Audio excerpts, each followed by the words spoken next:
Hi friends, welcome to Janani Radha bytes. இன்றைக்கி நாம் பார்க்க போகிறது ஸ்ரீ காமாட்சி அம்மன் உடனுறை ஸ்ரீ சோழீஸ்வரர் திருக்கோவில். இந்த கோவில் பேரம்பாக்கத்தில் இருக்குது. நரம்பு சம்பந்த நோய்களை தீர்க்கும் சக்தி வாய்ந்த ஸ்தலம் இது. இந்த கோவில் சென்னையிலேருந்து 55 கிலோமீட்டர் தொலைவிலையும், காஞ்சிபுரத்துலேருந்து 33 கிலோமீட்டர் தொலைவிலையும், திருவள்ளூரிலிருந்து 17 கிலோமீட்டர் தொலைவிலையும் உள்ளது. இக்கோவில் 1112ஆம் ஆண்டு முதலாம் குலோத்துங்க சோழனால் கட்டப்பட்டதாகும். இந்த கோவிலோட நுழைவு வாயிலுக்கு நம்ம வந்தாச்சு. இந்த கோவிலை சுற்றி பார்த்து கொண்டே நாம் இதோட சிறப்புகள்லாம் பார்க்கலாம். இந்த கோவிலின் நுழைவு வாயில் தெற்க பார்த்து அமைந்துள்ளது. உள்ளே நுழைந்தவுடனே இடதுபுறம் சக்தி கணபதிக்கு தனி சன்னதி அமைந்துள்ளது.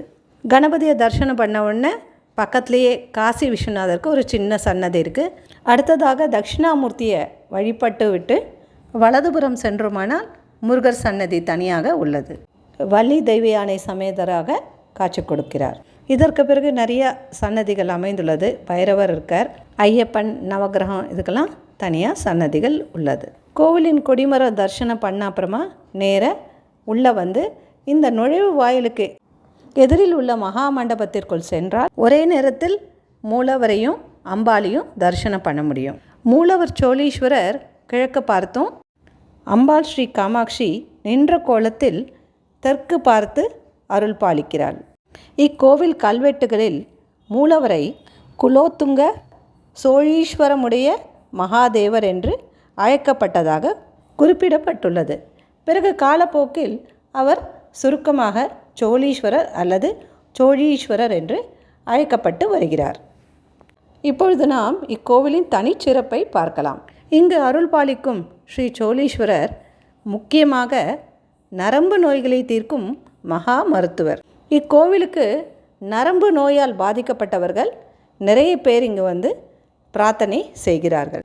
இங்கு நடக்கும் பிரார்த்தனை முறையை பார்க்கலாம். இக்கோவிலில் திங்கட்கிழமை, அதாவது சோமவாரம், மிகவும் விசேஷமான நாளாக கருதப்படுகிறது. நரம்பு நோயால் பாதிக்கப்பட்டவர்கள் இக்கோவிலுக்கு திங்கட்கிழமை தோறும் தொடர்ந்து 6 வாரம் ஸ்ரீ சோழீஸ்வரரை பிரார்த்தனை செய்கின்றனர்.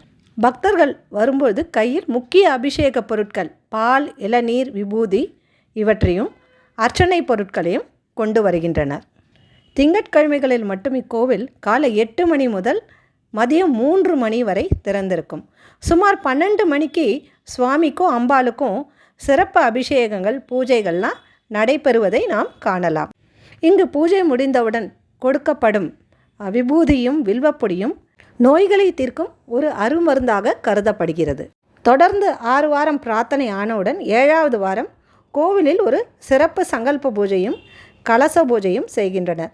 சுவாமிக்கு பூஜை செய்த கலச நீரினால் மகா அபிஷேகம் செய்து அந்த நீரை பக்தர்களுக்கு வழங்குகின்றனர். இப்படி மகா அபிஷேகத்துடன் அவர்களுடைய பிரார்த்தனைகள் நிறைவு பெறுகின்றன. சில காலங்கள் முன்பு ஒரு பெரியவர் இந்த ஊரில் நரம்பு நோயால் பாதிக்கப்பட்டார். மருத்துவர்கள் அவ்வியாதி குணமடைய நிறைய செலவுகள் ஆகும் என்று கூறினர். ஆனால் அப்பெரியவர் இங்கு வீற்றிருக்கும் சோழீஸ்வரரை முழு மனதோடு நம்பிக்கையோடு பிரார்த்தனை செய்தார். தன்னுடைய நோயை குணமாக்க வேண்டிக் கொண்டார்.